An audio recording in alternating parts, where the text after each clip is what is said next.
The stars above Earth burned cold and distant on the night the Zinthara Collective delivered their final message.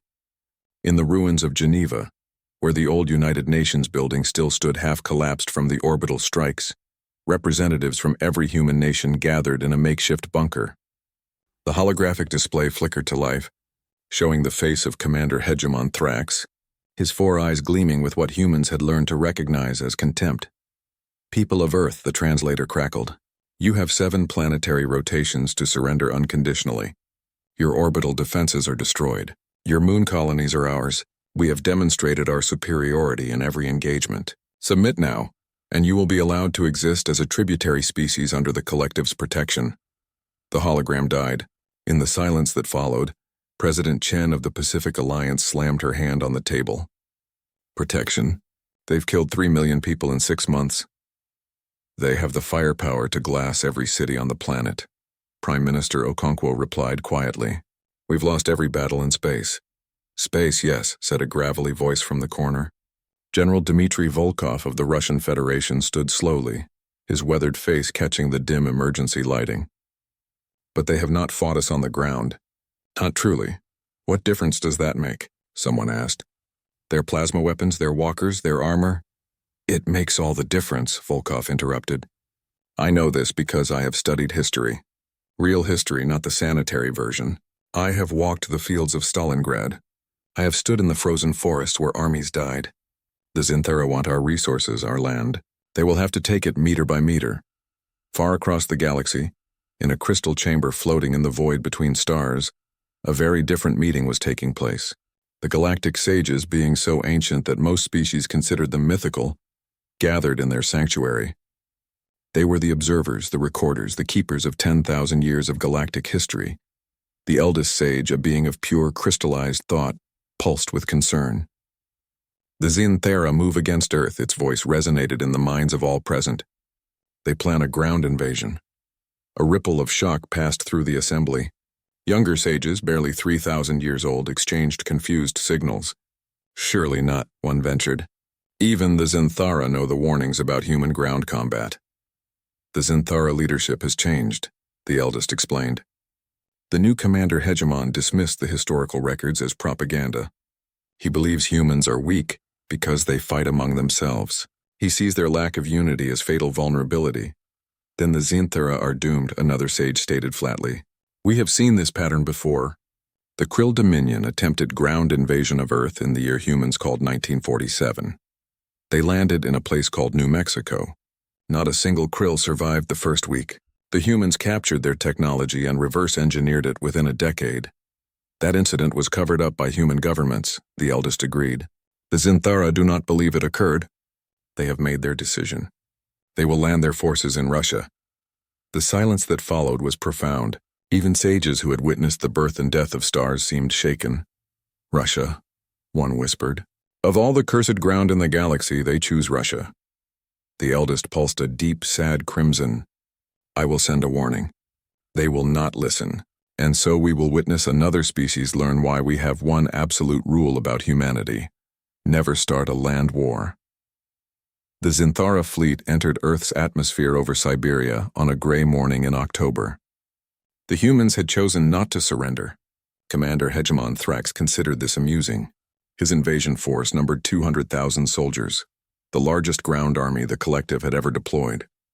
They had plasma cannons that could melt through steel, walkers that stood 3 stories tall, and personal shields that could deflect bullets. The first landing zone was established near Volgograd, a city the humans seemed to consider significant. Thrax studied the tactical display with satisfaction. The human forces were retreating. Sporadic resistance, nothing more. By nightfall, the Collective controlled a perimeter 50 kilometers wide.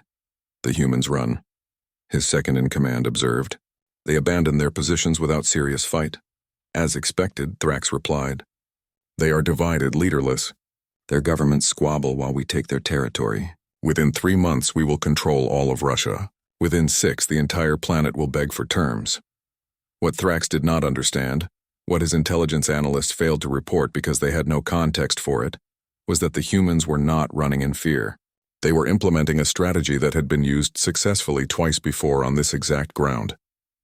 They were trading space for time. In a command bunker deep beneath the Ural Mountains, General Volkov watched the same tactical display. Around him, officers from 20 different nations studied screens and coordinated movements. For the first time in human history, there were no flags in the room, no national insignia. There was only Earth and those who would defend it. They have taken the bait, Volkov said quietly. They advance along the same route that Napoleon took, that Hitler took. They see our retreat and think it weakness. A young American colonel looked uncertain. General, we're giving them hundreds of kilometers. Towns, infrastructure, resources. We are giving them rope, Volkov interrupted. Rope to hang themselves. You have studied the briefings, yes? The Zinthara come from warm worlds. Their equipment is designed for temperate climates. It is October now. In 1 month it will be November. In 2 months, December. Understanding dawned on faces around the room. A Chinese general smiled coldly. Winter, Volkov agreed. But not just winter. We will give them the Russian winter. The winter that broke the Grand Army. The winter that broke the Wehrmacht. We will stretch their supply lines until they snap. We will harass them at night. We will poison every well, burn every structure, destroy every bridge. And when they are weak, cold, and far from home, we will show them what happens to invaders on Russian soil. A Brazilian officer raised her hand. General, with respect, this strategy cost millions of Russian lives in the past. Civilians. We have evacuated 17 million civilians from the projected combat zone, Volkov replied, his voice heavy. Those who remain are volunteers, resistance fighters. Yes, this will be costly. Yes, we will sacrifice land and material. But the alternative is slavery for the entire human race. So we will pay the price, and the Zinthara will pay a higher one. On the Sage Sanctuary, the eldest watched events unfold through sensors spread across the galaxy. It had lived long enough to see patterns repeat, to watch arrogant species make the same fatal mistakes over and over. The Zinthara were strong, that was true. Their technology was impressive. But they had never faced an enemy that would sacrifice everything to win. They had never learned that some species, when pushed to the brink, became exponentially more dangerous. The eldest sent one final warning to the Zinthara leadership. It knew the message would be ignored, and so it began to record the events for the Great Library, where the lesson would be preserved for future civilizations. At the top of the file, it wrote a single line that it had written many times before, for many different foolish invaders. They should have listened. On Earth, the first snow began to fall. The first month of the invasion went exactly as Commander Hegemon Thrax had predicted. His forces swept across the Russian steppes, capturing town after town. Human resistance was sporadic and disorganized, or so it seemed. The plasma cannons made short work of the concrete bunkers the humans had prepared. The Walker units strode through defensive positions like giants crushing anthills. We have secured the Volga River crossing, his second-in-command reported. Casualties are minimal. 300 soldiers wounded, 72 dead. We control territory equal to some of the smaller human nations. Thrax studied the map with satisfaction. The advance was ahead of schedule. True, the humans had destroyed everything as they retreated. Every bridge was rubble, every fuel depot burned, every food storage facility emptied or poisoned. But the collective had anticipated this. Supply ships came down from orbit daily, delivering everything the army needed. What Thrax did not know was that every supply ship was tracked. Every landing zone was noted. And in the forests and hills around his expanding perimeter, thousands of human eyes watched and waited. In a camouflaged position 15 kilometers from the nearest Zinthara base, Sergeant Maria Santos of the Brazilian Expeditionary Force lay motionless in the snow. She had been there for 6 hours. Her ghillie suit made her invisible against the white landscape. Through her scope, she watched alien soldiers move through their patrols. Pattern confirmed. She whispered into her radio. They change guards every 4 hours. Always the same routes. Always the same timing. Understood, came the reply. Extraction in 30 minutes. Good work, Santos. This was happening all along the front. Observation teams from dozens of nations, speaking different languages but united in purpose, cataloged every detail of Zinthara operations. Where they were strong, where they were weak, what frightened them, what they ignored. The attacks began small. A supply convoy ambushed at night, the vehicles destroyed with stolen plasma weapons before the escorts could respond. A communication relay blown up by explosives. Sentries who disappeared without a trace, leaving only strange tracks in the snow that seemed to vanish after a few meters. At first, Thrax dismissed these incidents as the desperate actions of stragglers. But the attacks increased. His soldiers began reporting strange things, voices in the forest that sounded like wounded comrades, luring guards away from their posts, figures in white that appeared at the edge of visibility, fired a single shot, and vanished before return fire could be organized. Equipment that failed mysteriously overnight, sabotaged by infiltrators who left no evidence of their presence. The Zinthara came from worlds where warfare was conducted with honor, where armies met in open battle, and the stronger force won. They had never encountered an enemy that refused to fight fairly, that struck from darkness and melted away. That turned the environment itself into a weapon. November came, and with it the temperature dropped. At first it was merely uncomfortable. The Zinthara wore heated suits and stayed close to their warming units. But then the heating units began to fail. Technicians discovered that the cold was beyond their design specifications. The equipment was built for worlds where extreme cold meant 0 degrees Celsius. In Siberia, the temperature had dropped to -20 and was still falling. Soldiers began suffering from frostbite. The medical term was new to them. They had never needed a word for tissue damage from cold, because their world simply did not get that cold. The medics worked frantically, but they had no experience treating such injuries. Soldiers lost fingers, toes, entire limbs to the creeping freeze. Request additional heating equipment from orbit, Thrax ordered, and increase the rations. The soldiers need more calories to maintain body heat. The supply officer looked uncomfortable. Commander, we have a problem. The landing zones are increasingly under attack. We lost 3 supply ships last week to surface-to-air missiles. The humans are using our own plasma technology against us, reverse-engineered from captured equipment. Then establish the landing zones further from the front lines, Thrax snapped. We have, Commander. But that means longer ground transportation. And the convoys. The convoys suffer heavy losses. The humans attack at night in storms when our sensors are degraded. Last night, an entire convoy was lost. All 40 vehicles. Thrax felt something unfamiliar. It took him a moment to identify the emotion. Concern. He looked at the casualty reports again. In the first month, 72 dead. In the second month, 412. In the third month, over 2,000. The numbers were climbing. We need more soldiers, he decided. Request reinforcements from the collective. Another 100,000 troops. The reinforcements arrived in December. They landed in a blizzard, their ships buffeted by winds that screamed across the steppes. The new soldiers stepped out of the transports and were hit by cold that felt like knives. Officers who had been on the ground for months looked at the newcomers with something close to pity. Welcome to Earth, one said quietly. Try not to die. In the Ural Mountains, General Volkov received the reports from his intelligence officers. They have committed more forces, Colonel Anderson said. She was American, one of hundreds of foreign officers now permanently assigned to the Russian command. Total Zinthara strength is now 300,000. Good, Volkov replied, and several officers looked at him in surprise.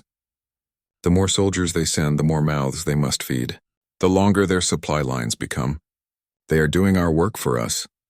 He turned to the large map on the wall. Red markers showed Zinthara positions. Blue markers showed human forces. But there were far more black markers, scattered throughout the occupied territory. Each black marker represented a resistance cell, a hidden cache of weapons, a safe house, or a communication relay. Phase 1 is complete, Volkov announced. The Zinthara are fully committed. Their supply lines are stretched thin. They are cold, hungry, and afraid. Now we begin Phase 2. We show them that what they have experienced so far was mercy. That night, across a front that stretched hundreds of kilometers, human forces struck simultaneously. Not the scattered pinprick attacks of before, but coordinated assaults backed by artillery, air support, and armor. Zinthara positions that had seemed secure were suddenly under attack from multiple directions at once. The aliens fought back hard. Their plasma weapons were devastating in direct combat, but they were fighting an enemy that had learned from 3 months of observation. Human forces used the terrain, the weather, the darkness. They struck hard and withdrew before the Zinthara could organize counterattacks. And where the aliens pursued, they found themselves in kill zones caught between hidden forces and minefields. A captured Zinthara officer was brought before General Volkov. The alien was suffering from frostbite and malnutrition. His 4 eyes moved constantly, and Volkov recognized the signs of severe stress. "Tell me," Volkov said through a translator, "what do your soldiers say about us? What do they fear?" The alien was silent for a long moment. Then he spoke, his voice barely a whisper. "They call you the White Ghosts. They say you are not soldiers but demons, that you appear from nowhere, kill without mercy, and vanish like smoke. They say this land is cursed, that it eats armies." "This land is not cursed," Volkov replied quietly, "but it has a long memory. It remembers other invaders, and it knows how to make them pay." He gestured to the guards. "Get him medical treatment. Feed him, let him recover. Then we will exchange him for our prisoners." After the alien was led away, Colonel Anderson spoke. "Why treat him well? They've shown no such mercy to our prisoners." "Because we are not like them," Volkov said. "And because when he returns to his people, he will tell them what he has seen. He will spread the fear, and fear is a weapon sharper than any blade." In orbit above Earth, 3 of the 12 species that made up the Zinthara collective held a secret meeting. They watched the reports from the surface with growing alarm. The ground invasion was supposed to have been finished by now. Instead, it had turned into a grinding, bloody stalemate that was consuming resources at an unsustainable rate. "We were told this would be easy," one species representative said, "that the humans would surrender once they saw our strength." "The humans have seen our strength," another replied, "and they have decided that death is preferable to surrender. We are facing an enemy that will not quit. This is not a war we can win.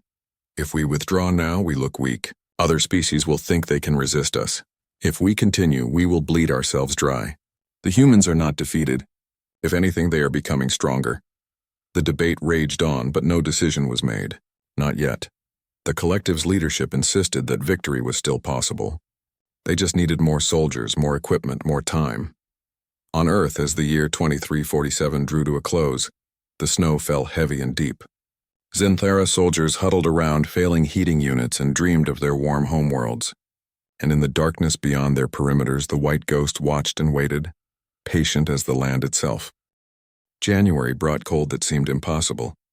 The temperature dropped to -40 degrees Celsius and stayed there for weeks.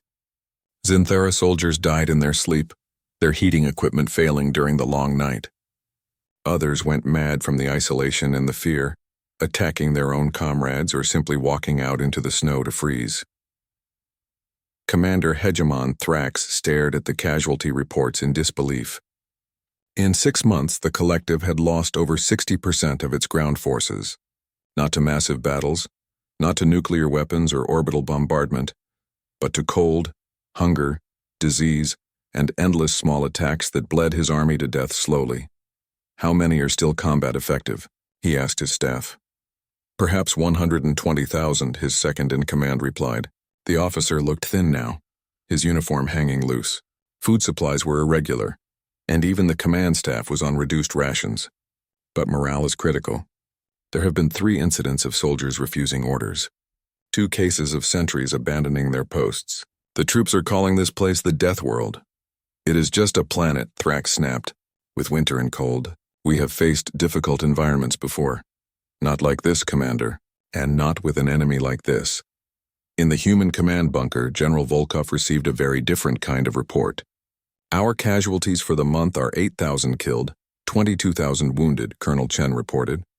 She had been promoted after leading a successful raid that destroyed an entire Zinthara supply depot. "The international forces are performing excellently. The Brazilian jungle fighters are adapting well to winter warfare. The Finnish and Norwegian troops are training others in Arctic survival." "And the resistance cells?" Volkov asked. "Operating at full effectiveness. The Zinthara have tried to eliminate them, but for every cell they destroy, we activate 2 more. The civilian population in the occupied zones is fully cooperative. They hide our soldiers, share intelligence, and sabotage alien equipment." Volkov nodded slowly. This was the true strength of human warfare, something the Zinthara could never understand. When humans fought for their home, every citizen became a soldier. Every house became a fortress. Every farm became a supply depot for the resistance. "Prepare for the spring offensive," he ordered. "We will hit them from 3 directions simultaneously. But first send a message to Commander Hegemon Thrax. Offer him terms. Surrender and his soldiers will be treated well and returned home. Refuse and we will destroy his army completely." The message was delivered under a flag of truce. Thrax read it once, then threw the tablet across the room. Surrender? The Zinthara Collective did not surrender. They had conquered 17 species across 20 systems.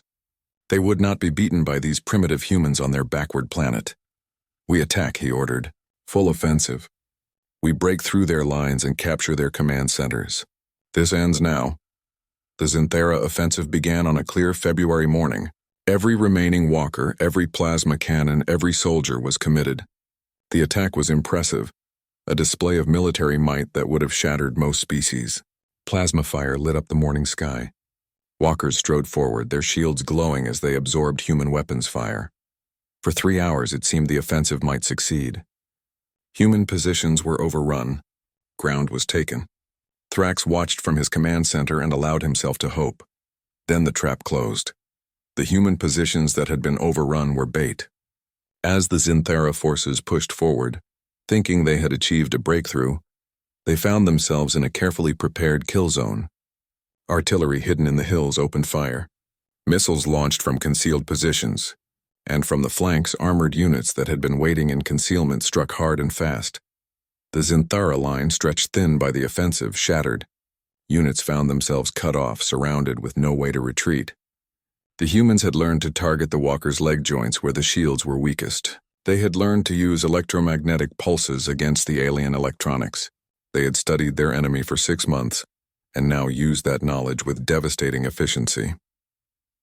By nightfall, the Zinthara offensive was over. 15,000 alien soldiers were dead. Another 20,000 were captured, too wounded or exhausted to resist. The rest retreated in chaos, abandoning equipment and supplies. In his command center, Thrax stared at the reports in stunned silence. His great offensive, his chance to turn the tide, had been crushed in a single day, and now the humans were counterattacking along the entire front. A young historian named Dr. Sarah Williams traveled with the NATO forces, documenting the war for future generations. She had studied military history all her life and understood what she was witnessing. One evening, she gave an interview to a journalist who was recording messages to be sent to the civilian populations in the safe zones. "People ask me how the humans are winning," she said. "Looking tired but determined. They look at the Zinthara technology, their superior weapons, and they don't understand. But this isn't about technology. This is about will. The Zinthara came here thinking this would be easy. They thought we were weak because we fight among ourselves. They didn't understand that our conflicts are like training exercises. When an external enemy threatens, we unite." She paused, choosing her words carefully. "And they made the fatal mistake of invading Russia. This land has seen Napoleon's Grand Army destroyed. It has seen Hitler's Wehrmacht frozen and starved. The earth here is mixed with the bones of invaders who thought they could conquer it. The Zinthara are learning the same lesson. Some ground doesn't just resist conquest, it devours those who try." Far away in the crystal chamber, the eldest sage watched the war unfold. It had seen the pattern before, would likely see it again. A powerful species, arrogant in their strength, encountering an enemy that refused to follow the rules of civilized warfare. An enemy that would sacrifice everything, endure anything to protect their home. The eldest composed a message to the current leaders of the Zinthara Collective. It was more direct than usual, lacking the diplomatic language typical of sage communications. "You are witnessing the fall of your military power. The ground invasion of Earth was a mistake of such magnitude that your collective will never fully recover. We have observed humanity for centuries. We tried to warn you. They are not like other species. When threatened with extinction, they become exponentially more dangerous. Withdraw now while you still have forces to withdraw, or commit more troops and watch them die. The choice is yours, but make no mistake, you have already lost this war." The message was delivered. The collective leadership read it, and finally cracks began to appear in their unity. In orbit, 3 species formally announced they were withdrawing their ships from Earth. They no longer believed the invasion could succeed, and refused to waste more resources on what they now saw as a doomed enterprise. Other species remained, but their commitment was shaken. On the ground, the situation for the Zinthara became desperate. Human forces pushed forward relentlessly. Every kilometer the aliens had taken over 6 months was retaken in weeks. The Zinthara soldiers, starving and frozen, surrendered in increasing numbers. Some fought to the death, their honor demanding it, but many simply laid down their weapons, too exhausted to continue. A junior Zinthera officer named Kelrath kept a journal, writing in it by the light of a failing heating unit. His entry for Day 247 would later be found and translated, becoming one of the most quoted documents about the war. "We came as conquerors," he wrote in his own language. "We had superior technology, superior numbers, superior everything. Yet we are defeated. The humans taught us that war is not about technology. It is about will. They were willing to sacrifice their cities, their infrastructure, their lives. We wanted their resources. They wanted to survive. That made all the difference," he continued. "I walked today past a monument half destroyed by our weapons. It commemorated a battle from their history, when their ancestors defeated another invader in this same place. I finally understand. We are not the first to make this mistake. We are just the latest in a long line of fools who thought they could conquer this land. The ground here remembers, and it is hungry." By March, the Zinthara were in full retreat. What had been an invasion was now a rout. Human forces pursued them relentlessly, but with discipline. General Volkov had been clear in his orders. The enemy was to be defeated, not massacred. Prisoners were to be treated according to international law. The humans had not become monsters despite what had been done to them. The final major battle occurred near Kursk, a city whose name carried historical weight. The remaining Zinthara forces, numbering about 40,000, were surrounded. Commander Hegemon Thrax, leading from the front in a last desperate attempt to preserve his honor, sent a final message to the collective leadership. "We have failed," he wrote. "Not because the humans were stronger, but because we did not understand what we were fighting. They are not a unified species in peace, but in war they become one. They are not the most advanced species, but they learn faster than any we have encountered. And this land, this Russia, is not just territory. It is a graveyard of empires. We are merely the latest to be buried here." General Volkov received a transmission from the surrounded Zinthara forces. It was Thrax himself. The alien leader looked haggard. His 4 eyes dim with exhaust spring arrived on the Russian steppes, but it brought no relief to the defeated Zinthara forces. The snow melted, revealing the full extent of the carnage. Abandoned equipment littered the landscape, half buried in mud. Makeshift graves marked where soldiers from both sides had fallen. And the roads, those same roads that had carried invaders toward Moscow for centuries, became rivers of thick, clinging mud. The Zinthara called it the Rasputitsa, learning the Russian word because their own language had no equivalent. It meant the season of mud when the ground became impassable. The heavy Zinthara walkers, already damaged and poorly maintained, sank to their joints in the muck. Supply vehicles that had survived winter now found themselves trapped, their wheels spinning uselessly. "This is a new form of hell," one Zinthara officer reported to his superiors in orbit. "We defeated the cold only to face this. Our vehicles cannot move. The humans attack with light forces that travel easily across this terrain. We are sitting targets." In the prisoner of war camps that had been hastily constructed across Russia and Eastern Europe, captured Zinthara soldiers experienced something they had not expected: humane treatment. They were given food, medical care, and shelter. Human doctors worked alongside alien medics to treat frostbite, malnutrition, and combat wounds. A young American doctor named Lisa Park worked in one such camp. She had volunteered despite having lost her brother in the initial orbital bombardment. One day, while treating a Zinthara soldier who had lost 3 limbs to frostbite, she was asked a question. "Why do you help us?"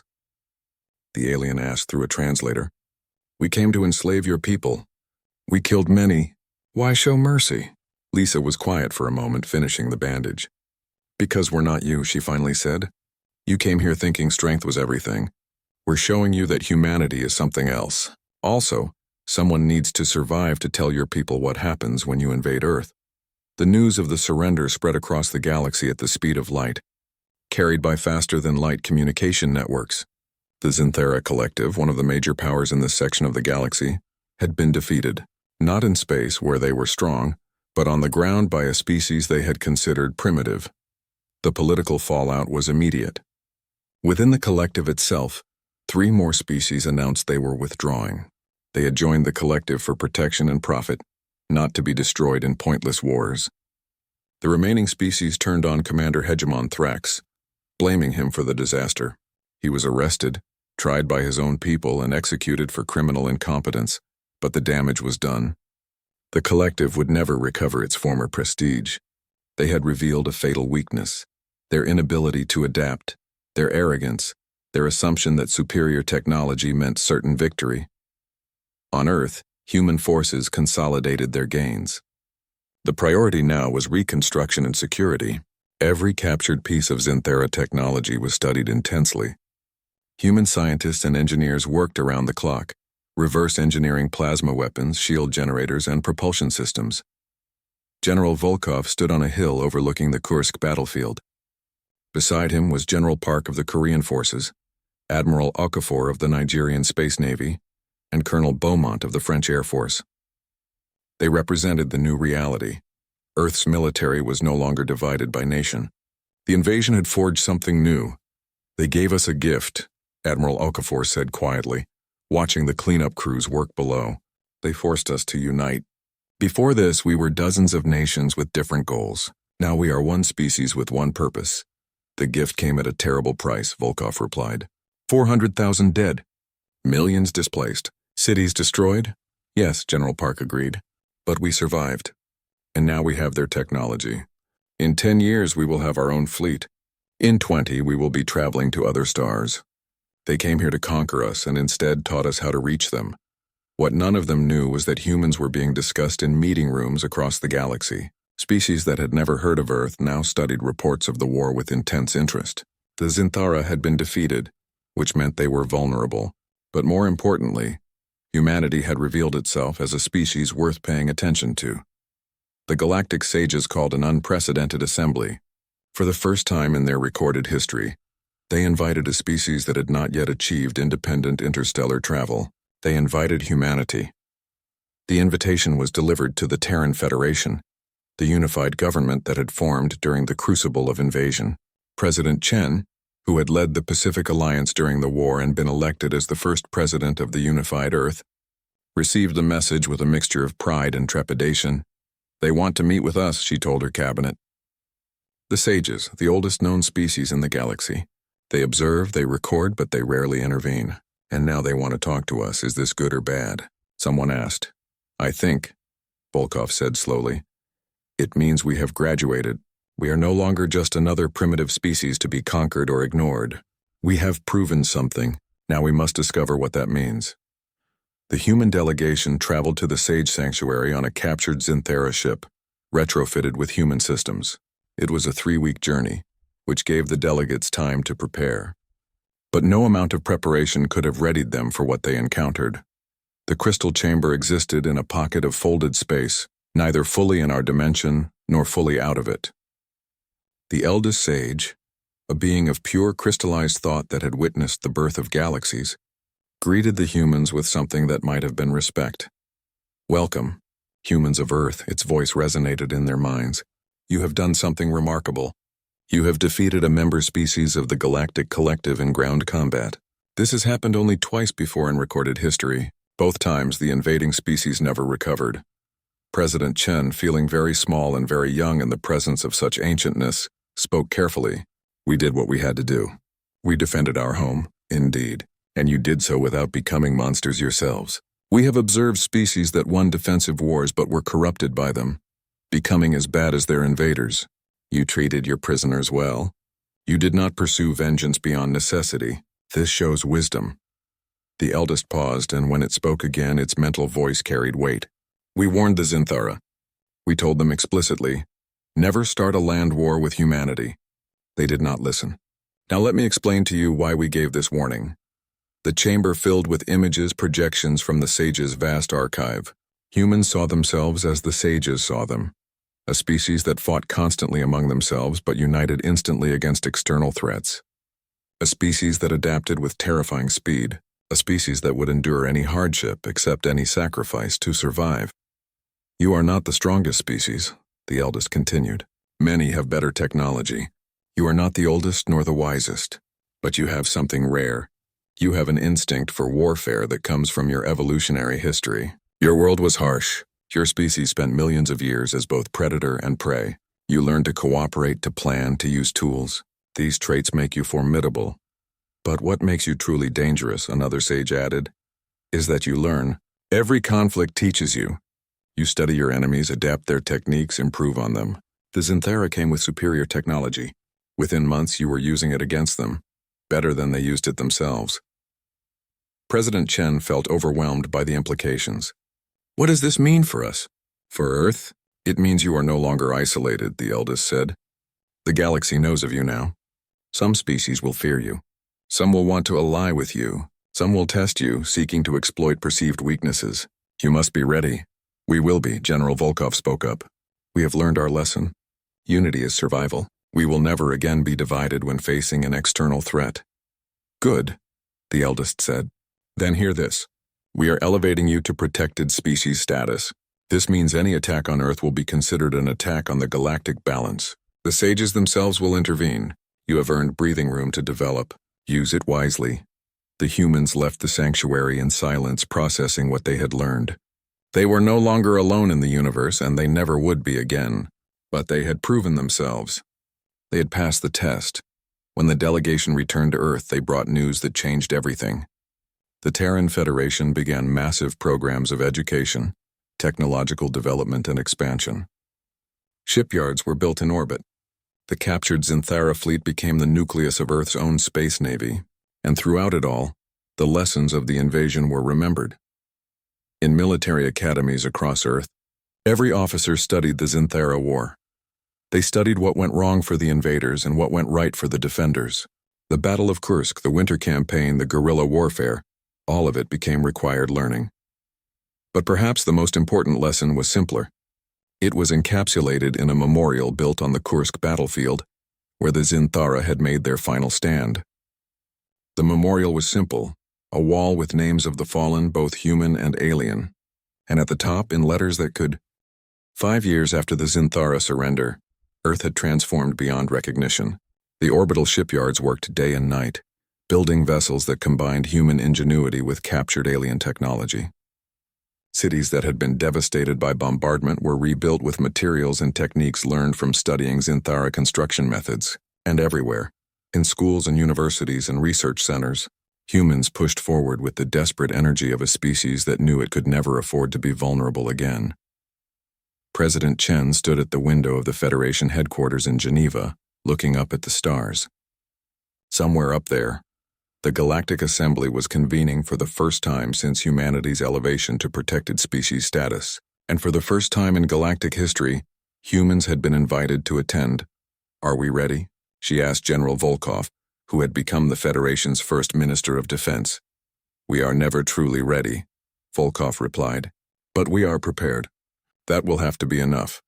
The human delegation traveled in the FSS Unity, the first capital ship designed and built entirely by human hands. It incorporated lessons learned from the war, carrying weapons that could disable Zinthara shields, armor that could withstand plasma fire, and engines that could outrun most known ship classes. The galaxy was about to meet humanity on equal terms. The Galactic Assembly was held in a massive station orbiting a neutron star, maintained by technology so advanced that humans could only guess at its operating principles. Representatives from 43 species filled the Great Hall, their forms ranging from the familiar to the utterly alien. When the human delegation entered, silence fell. Every species present had heard of the war. They had studied the reports, watched the recordings, analyzed the tactics. Some with admiration, some with fear, some with calculation. Humanity was no longer an unknown quantity. They were the species that had broken the Zinthara collective.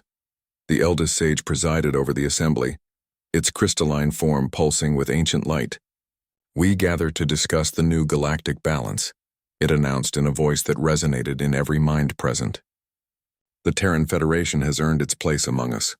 Who wishes to speak first? A representative of the Karathi, a species known for their diplomatic skills, rose. We welcome the humans, she said carefully. But we must address the concern many share. Humanity's capacity for violence is evident. How can we be certain they will not become the next Zinthara, the next would-be conquerors? President Chen had expected this question.